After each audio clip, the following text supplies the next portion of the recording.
Beginners to stage, beginners to stage. How many times have I said not to touch the frost? Hello everyone, and welcome to this Backstage at Cry Havoc episode. Today we are talking about editing the show. Now, editing is a topic we've covered quite a lot in specials and behind the scenes things at Rusty Quill, so we thought we'd get specific with this one.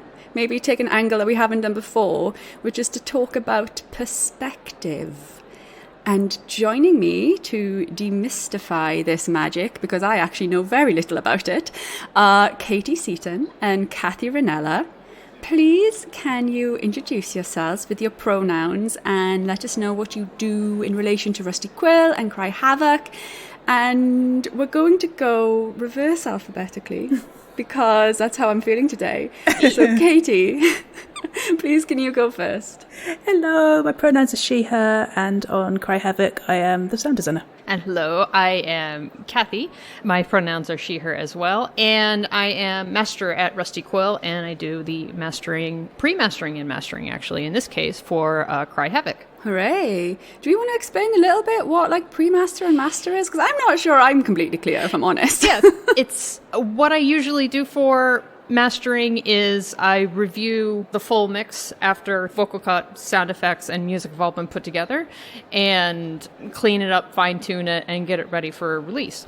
But in the case of Cry Havoc, because we have the wonderful Sam Jones, who is composing all of the music throughout the series, we actually have Katie doing the full sound effects mix and then sending it to me, which then I do a pre-master, which is I kind of fine-tune everything before music, and then we send that mix off to Sam.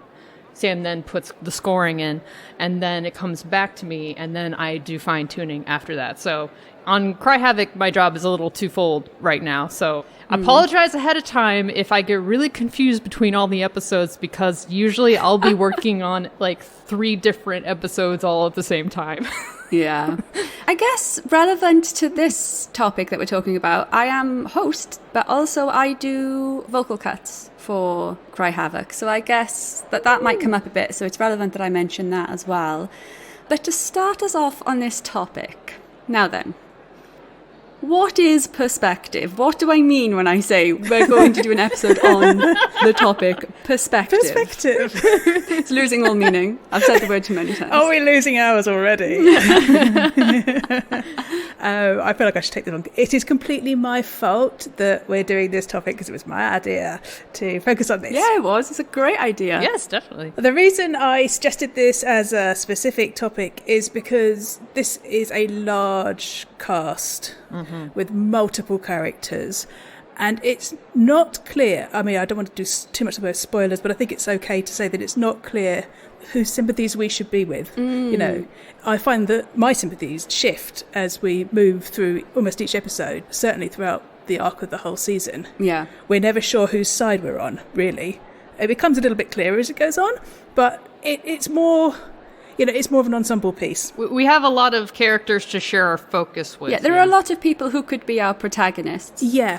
So I think that's one part of the definition of perspective is actually that thing, like where our sympathies lie and whose feelings we journey with as we go through it. But it's really tied up with the other side of perspective, which is the physical side. So that is whose ears we are hearing through or whose mind we are looking through. And so what we do in post-production in this company, because we don't tend to record on location or block it out as we record, we tend to record mono mics separately and then do all the work in post-production to bring it to life and make it seem real. So what we're doing in our post-production is we are making these decisions along with Amani, the director, about who we're hearing through, where we are looking from. And that is very much tied up with the psychology of where our sympathies lie at that point and what we want the audience to be visualising. And I would go further to say that in audio drama, what we've got is kind of a combination of colourful, cinematic, high-impact kind of sound and the intimacy of sort of reading a book. The listener's imagination is very much in the driving seat. And so how we manipulate the listener's imagination of what the listener sees is a very big determiner of how people hear things. And so that's why perspective is really important, and something you need to pay a lot of attention to. Yeah. It's difficult when everybody has their own way of imagining a scene, and all we can give to the listener are audio cue marks or audio signifiers as to what's going on and what's happening, because we don't have the luxury of camera angles changing where you can obviously see, like, okay, we're going to change to pan to this area so we can see this little thing happening in the background, and we can zoom in and focus on this thing happening while other people are talking in the foreground to imply things. We don't have that advantage, so we have to be very careful about how we're crafting those scenes to achieve the things that Katie's been talking about. Yeah. So I'm picturing that as like, whose head are we in? Whose ears are we hearing through? Whose eyes are we seeing through? Katie, were you about to continue off what Kathy was saying there? Yeah, I was going to agree with Kathy and say, the difficulty lies in conveying detail and clarity. And that is the challenge, and that is where the camera has an advantage. But to offset that, in audio drama, what we can do is imaginative immersion, because we're not limited by what we can portray in a shot. And I think sound necessarily, like for evolutionary reasons, I think our ears stay open at all times. Like, we don't have earlids, to quote my friend Leslie in her book. Sure. And the reason for that is obviously we need to be alert to danger. Like in the olden days, we need to be alert to danger, and our ears provide that information.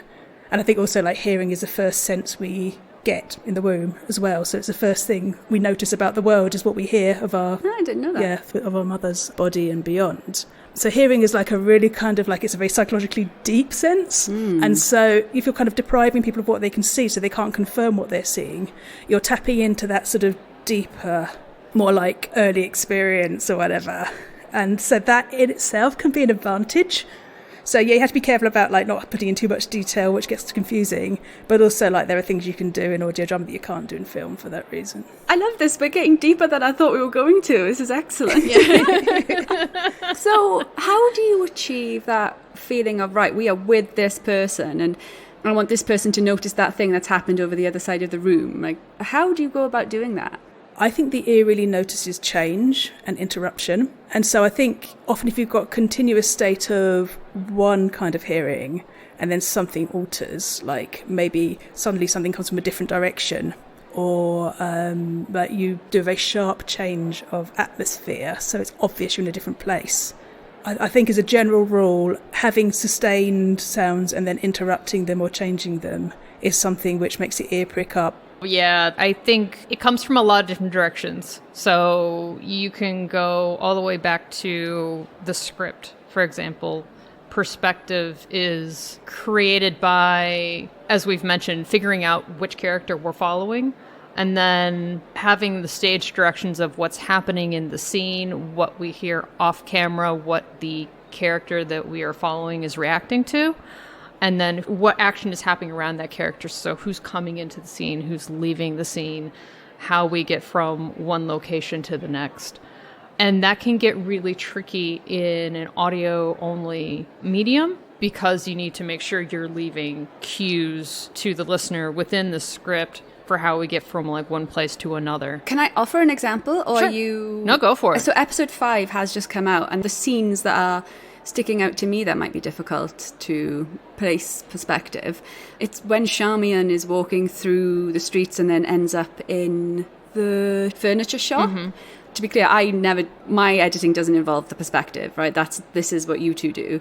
To me, I would think that would be quite difficult to convey. Like, you don't want that to be too busy, but you want to convey the movement of Charmian through the street. And also there are a lot of people in that shop scene as well. And it's like, well, we want to make sure that we're still with whoever, or maybe swap perspective for effect.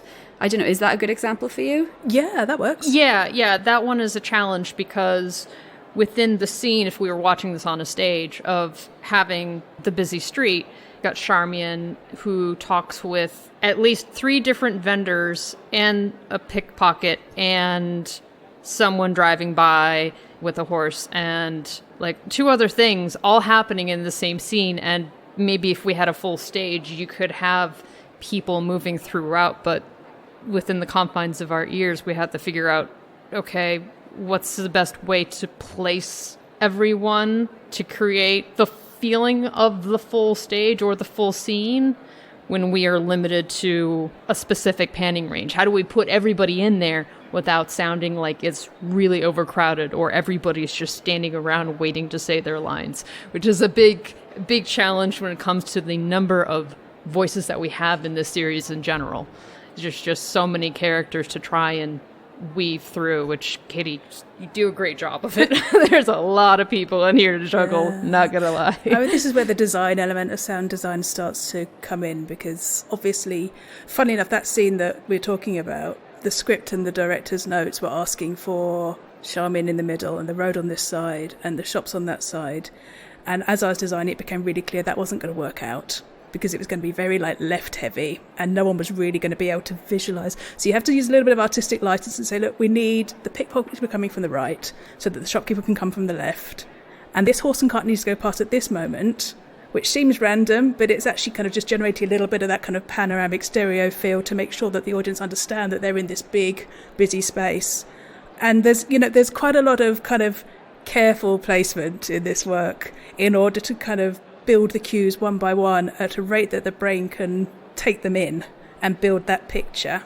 Going back to what Laurie was saying about walking into the shop, funnily enough, this is coming out just after this episode, but actually I've just finished designing this episode. As it so happens, that was really fortuitous, actually. It was, yeah. Yeah. So we get more into sort of all the fiddly bits of working in digital audio now, which it's wonderful that we got. I would not want to do this with traditional analog gear. But you then have to use what is automation, basically. You can automate different parameters in the audio to try and generate that sense of travel. So in that case, as Charmian walks into the shop, you've got sort of people going past her ears left and right to sort of indicate the travel. Because we're with her, we can't kind of pan her own footsteps to show that she's moving in this direction or that direction.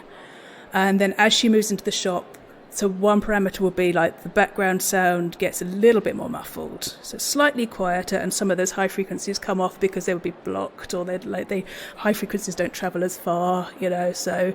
And then we'd introduce the reverb of the shop bit by bit as she travels, so that we can tell from how she's speaking as she walks that she's entering into a different space. And we'll do the same with the shopkeeper. The panning of the shopkeeper herself, she walks off to the left to show that she's moving in that space and to help to kind of give a picture of the space. So you're painting the space really with the sounds and the sort of adaptation of the sound that you have available to you. Yeah. And sometimes you have to think about, how am I going to do that? What can I put in there which is going to show that? It might not actually be in the script. It might not be something the writer really thought about. But if they want you to get the audience visualizing this thing, you have to think, okay, well, what semiotic convention from sound, or what kind of broad camera angle type sound can I put in? What did you just say? Semiotic convention from sound? What does that mean? Yeah, sorry, that was you didn't expect to get a very academic editing talk, did you? No, I'm delighted. Sorry, it's because I was rereading all the stuff that I wrote last year in preparation for this, and now my head's full of it, and I'm just dumping it on you. No, this is great. I'm secretly, this episode is me just getting an editing lesson, and I'm really happy about that. I'm sure we talked about this in the Seas one actually, but the example I think we gave then was here a seagull, you're by the sea.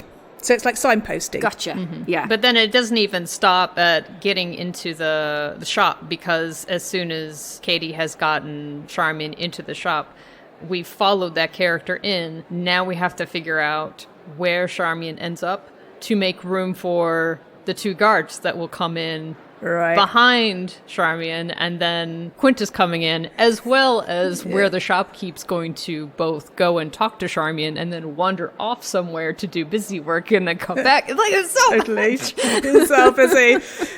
I remember editing that vocal cut, and because the things that I'm thinking about when I'm editing are just timing of the dialogue and things like that, and especially because I think that we're in that shop for a couple of scenes, and especially in the later scene where all the business happens. Yeah. I was like, there's no point in me timing this at all, because it's all going to depend on the soundscaping, because there's going to be so much business over it.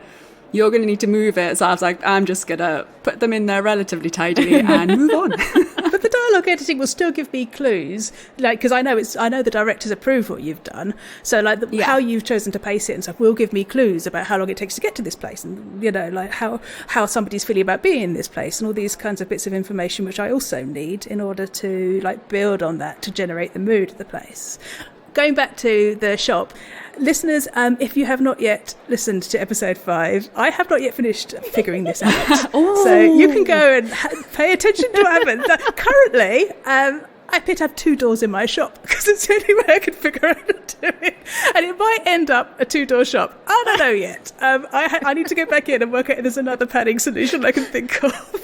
As in two entrances from the street, you mean? Yeah, because like Murder chases the soldiers out one way, and then Quintus comes in the other way at the moment. And otherwise, they just all like walk into each other. I don't know. So this is work in progress. So see if you can figure out what we decided in the end, because I can't tell you what it is right now. Schrodinger's shop. I love it. It is Schrodinger's shop. Yeah. Or maybe I bring in Quintus sooner. I don't know.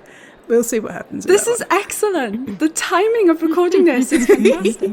Another thing I was going to say is, because this specifically is a comedy, that is another layer of perspective that we're considering, is that what sounds funniest.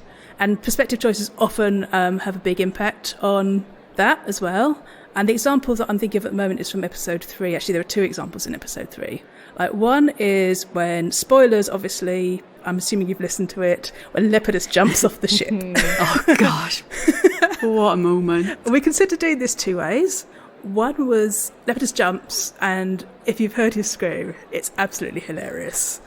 And he goes, "Ah!" And one that was suggested by Amani was like, we just fade it out, so we don't, and then I think it gets cut off by the splash. But what was in the script was actually like Lepidus' scream finishes, then there's a pause, then there's a splash.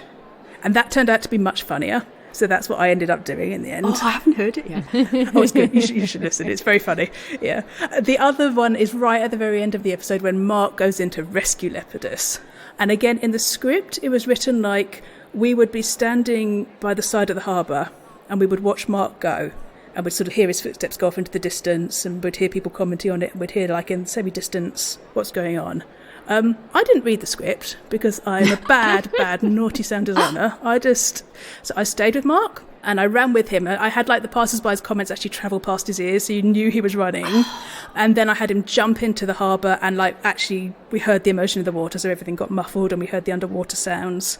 The main reason I wanted to do this because I really wanted to have a goose swim past him once he was going back, because it was just, I found the most hilarious goose, and I really wanted it to be the star of it. Oh, good, because I did hear that goose. I'm like, oh, that's fun. Right. He's such a funny goose. I love just wanted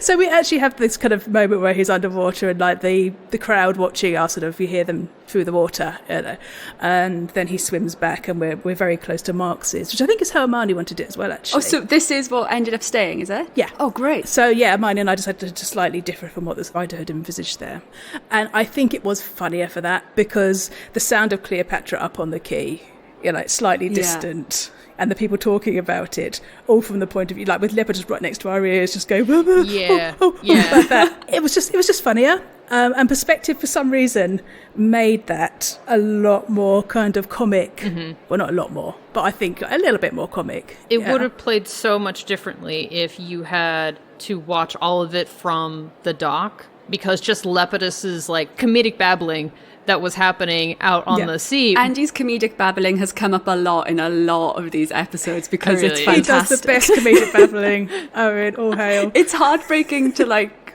cut any of it, but you have to at a point. But being out in the sea, being rescued, watching it from the dock, it would have killed some of that energy because it wouldn't have been as clear. It would have been muffled a little more because of distance, and it would have been covered up by the sounds of Mark swimming, you know, dragging Lepidus back to the dock, of the motion through the water, all of that. So while we would have heard it, we wouldn't have heard it as intimately. So it was really smart to have dove into the water. I never know what that past participant is. Is it dove? I don't know. Jumped into the water. I jumped in the water. That's such a great example because, when I was editing the vocals on that, like that hadn't occurred to me really who we were going to stay with, and that's such a clear difference there of like being on the dock, watching it, and then the immediacy of being with Mark and being in the middle of it. Ooh, this is very interesting. Yeah, I'm quite a big first-person person. I like to do things in the first person quite a lot.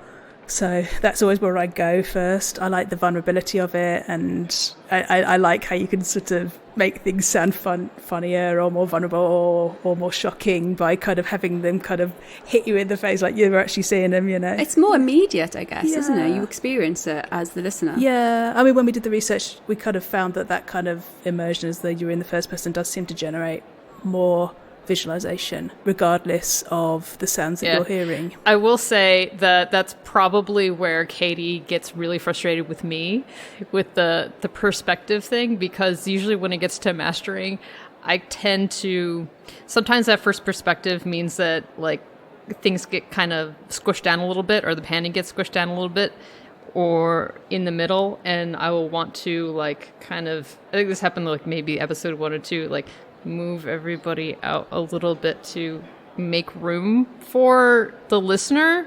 My ears are very much tuned to like having a space at the table, so I sometimes will go back to Katie and be like, we need to make a hole, because sometimes it's just a weird layout situation of, with the number of people that we have to figure out where the listener can live in the space as they are falling around a character. And with the number of people that we have, it's always like a really big challenge to figure out where that comfortable spot is.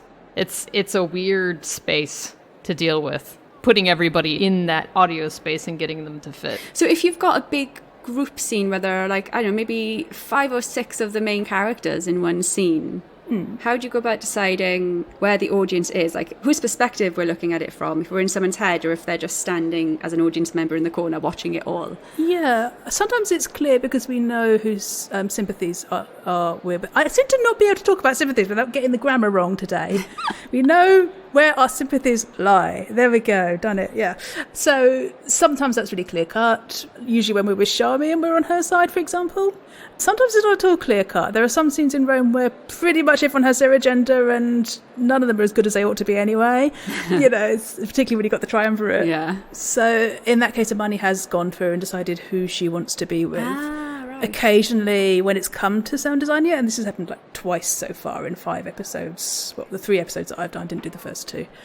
And I've sort of put it in there and I thought, well, I mean, I could see that we want the audience to be sort of experiencing it through this person's eyes, but that does also mean that the sound is wonky, for example, like a really bog standard sort of boring technical thing that it's just uncomfortable to listen to audio for a prolonged amount of time. You've got more going on one side than the other. It just feels uncomfortable. Just to clarify, just in case someone's listening and they're not sure what you mean when you say that, because I don't know, have we used the word panning very much yet? So like if you're talking about someone being on one side or another, you can make it so someone comes through, like if you're wearing headphones, through the left headphone more than the right headphone is my very, very basic, rough understanding of it. Absolutely, yeah. You weight the sound so it's a bit louder one side than the other, yeah.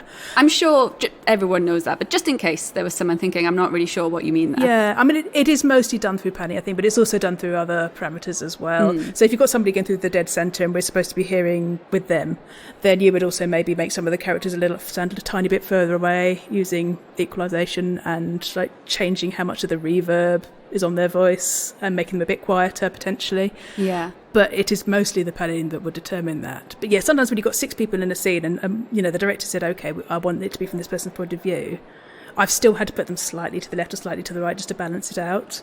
Yeah, so there can be boring reasons to slightly dilute that effect, I suppose. I mean, that sounds to me like quite an interesting balance to strike there. Like, we want to make clear we're with this person, but also if this person is at, for reasons unknown, the extreme left of a room, we don't want everything else to be happening on the right, because that's just going to sound weird. Right, yeah. Yeah, that sounds like quite a challenge, actually, to balance that. Is it a case of trial and error?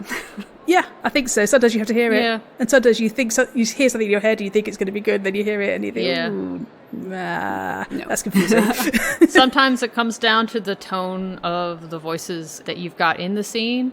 If you have all of the lower voices on one side of the space versus the other, it can feel off balance just by nature of lower voices feel heavier or they feel lower in like as terms of height compared to higher voices.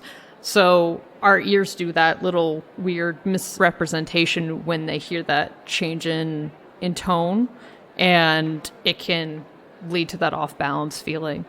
We try to use that effect to trick the ear in perspective a lot, bouncing off of that a little bit. Like Katie's used this effect very effectively a few times in the scene in the Senate House. We have various voices from the senators all in the space, and their voices have been EQ'd and shifted slightly so that they sound like they're at a distance. They sound like they're stacked around the room as opposed to like being right next to you on the left or the right. And some of that's been done with EQ, changing a little bit of the high end or the low end accordingly to change the feel of that voice. Some with panning rotation to kind of stop the voice from sounding like it's right in front of you, but kind of like muffles it a little bit by being off phase slightly so that it sounds... You mean phase rotation? Yeah, phase, sorry, I said that wrong. Yeah, phase rotation. I'm looking so sadly at the length of time that we've been recording because we're going to have to wrap this up, and I just want to keep talking about it because maybe I'm biased, but I'm finding this really, really interesting, and it is just, I'm learning a lot and I want to learn about this.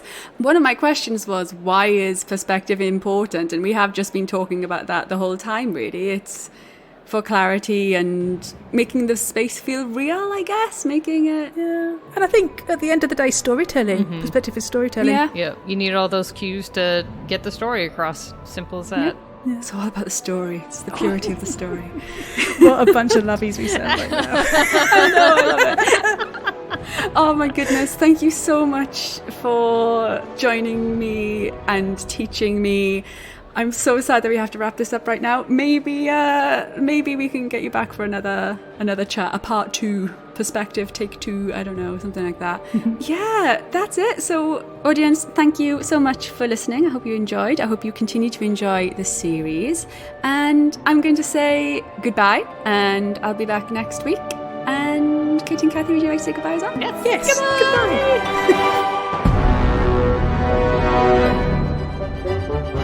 Backstage at Cry Havoc is a podcast distributed by Rusty Quill and licensed under a Creative Commons Attribution, Non-Commercial, Share-alike 4.0 International License. It is directed by Amani Zardo, produced by Laurie Ann Davis, with executive producers Alexander J. Newell and April Sumner. This episode was edited by Laurie Ann Davis and Catherine Vernella. Thanks for listening.